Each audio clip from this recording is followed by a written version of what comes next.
মানিক সাহেব কিভাবে এই প্রশ্ন তুলতে পারে বাংলাদেশ প্রিমিয়ার লিগে খেললে জাতীয় দলের সাথে সম্পৃক্ততা হবে? বাংলাদেশ ফুটবলের সাবেক ফুটবল কোচ শফিকুল ইসলাম মানিক বলেছেন যে রোনান সোলেমান যদি বাংলাদেশের ঘরোয়া লিগে খেলে তাহলেই তিনি বাংলাদেশের জাতীয় দলে চান্স পাবে এবং বাংলাদেশের সাথে মানিয়ে নিতে পারবে। হাস্যকর একটা ব্যাপার না?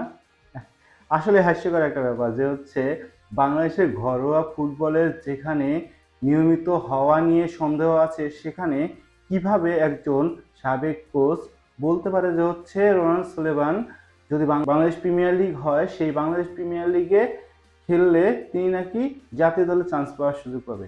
হ্যাঁ, আপনি উদাহরণ টানতে পারেন যে যেখানে 2010 সালে স্পেন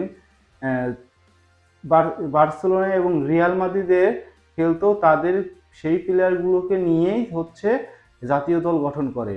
সেখানে তাদের কোচ বলেছিল যে তোমরা যে রিয়াল মাদ্রিদ এবং বার্সেলোনায় খেলো এটি ভুলে যাও, তোমাদের একমাত্র গড স্পেন, একমাত্র গড এই জার্সি, ব্যতীত অন্য কিছু নয়। আপনার কি লা লিগার মতন টুর্নামেন্ট হয়? ইংলিশ প্রিমিয়ার লিগের মতন টুর্নামেন্ট হয়? আবার জার্মানি যে বুন্দেসলিগা এর মতন টুর্নামেন্ট হয় না, এরকম টুর্নামেন্ট হয় না। আপনি দেখেন ঘুরে ঘুরে উদাহরণ আছে যে লিওনেল মেসি বা ডি মারিয়া, এরা কিন্তু বাইরে টুর্নামেন্ট খেলে 2022 সালে চ্যাম্পিয়ন হয়েছে।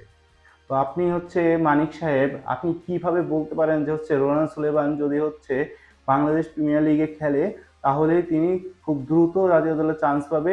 প্রশ্ন রেখে গেলাম যে মানিক সাহেব কিভাবে এই প্রশ্ন তুলতে পারে যে রোনান সোলেমান বা যারা বাংলাদেশি বংশোদ্ভূত আছে তারা বাংলাদেশ প্রিমিয়ার লিগে খেললে জাতীয় দলের সাথে সম্পৃক্ততা হবে? কোন ধরনের সিন্ডিকেট, এই সিন্ডিকেটের লাগাম টেনে ধরা উচিত এখনই সময়।